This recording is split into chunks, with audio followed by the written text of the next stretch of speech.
शेतीतून आम्ही व्यवस्थितपणे सगळेजण एकत्रित काम करू. त्यांच्या काही खंत असतील तुमच्या माध्यमातून मला कळत आहेत, तर त्यासुद्धा मी त्या दूर करून एकत्रितपणे आता भविष्य काळामध्ये आक्रमकतेने आम्ही आंदोलनं करणार आहोत, संघटना बांधणार आहोत. 2 दिवसाचं आम्ही शिबिर घेतो आहे आणि पक्षाच्या बाबतीमधली भूमिका घेत असताना चांगल्या पद्धतीने एक विरोधी वेगवेगळे प्रश्न आहेत. आज नीटचा परीक्षेचा प्रश्न होता, त्यानंतर भाववाढ आहे, गॅस दरवाढ आहे, पेट्रोल डिझेलची टंचाई आहे, देशाला महागाईने ग्रासलेला आहे. या सर्व गोष्टीचा विचार करून येत्या काही दिवसामध्ये पक्ष मजबूत पहिला करायचा, संघटनेमध्ये काम करणाऱ्या कार्यकर्त्यांना प्राधान्य द्यायचं आणि एक वाक्यतेने एका विचाराने पक्षाच्या चौकटीतूनच जाण्याचा प्रयत्न करू.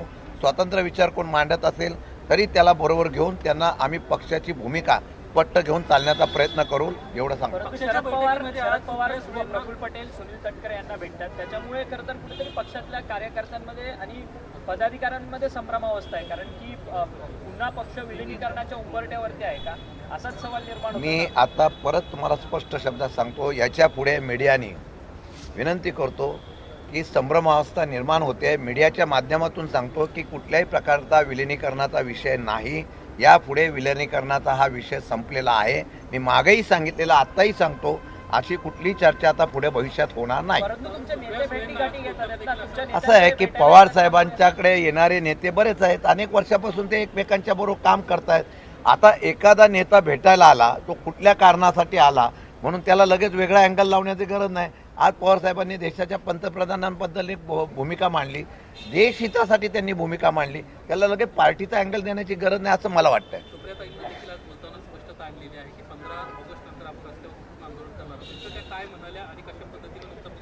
15 ऑगस्ट नंतर आम्ही संयुक्तपणे काँग्रेस असेल, शिवसेना असेल, उद्धव बाळासाहेब ठाकरे आणि राष्ट्रवादी महाराष्ट्रामध्ये 15 ऑगस्ट नंतर आम्ही राज्यव्यापी संपूर्ण आम्ही दौरे करणार आहोत. सक्षमतेने आम्ही त्या ठिकाणी जनतेच्या प्रश्नावर उतरणार आहोत. त्याच्या अगोदर आम्ही प्रत्येक जिल्ह्यामध्ये संघटना मजबूत करण्याची भूमिका घेऊ. त्याच्या सूचना आदरणीय पवारसाहेबांनी दिलेल्या आहेत. कार्यकर्ता आहे तिथं आहे, जनता आमच्या पाठीमागे आहे.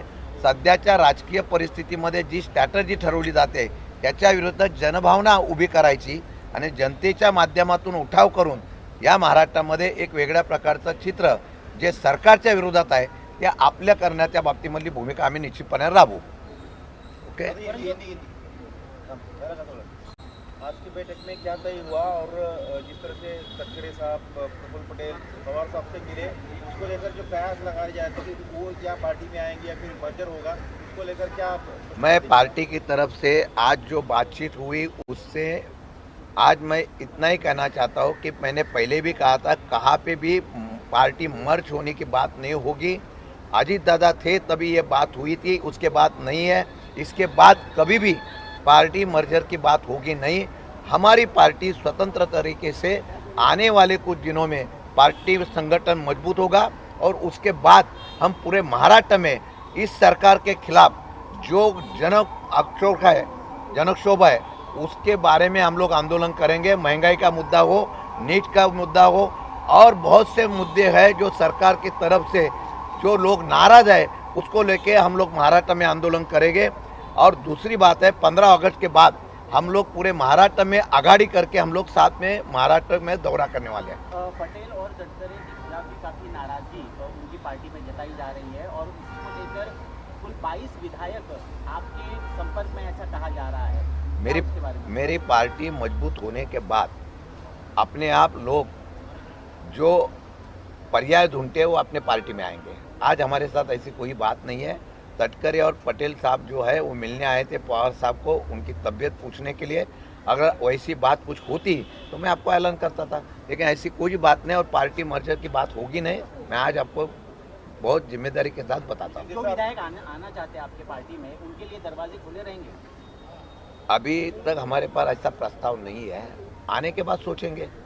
विधायक अगर आते हैं पवार साहब के नेतृत्व में काम करने के लिए अगर तैयार होते हैं तो उनके बारे में सोचने के लिए हम लोग तैयार हैं. सर, अगर सुनील तटकरे और प्रफुल्ल पटेल सामने से आते हैं तो क्या आप स्वागत करेंगे अपने पक्ष में? मैं पवार साहब को जो बयान आया उसको लेकर कांग्रेस और यूपीटी सहमत नहीं है, लेकिन पवार साहब ने देश हित में बात की, उसको लेकर क्या कहेंगे? नहीं, पवार साहब ने पहले ही क्लियर किया था कि मेरी पार्टी का और उनके इसमें मतभेद है. उनके विचार और हमारे विचार अलग है, लेकिन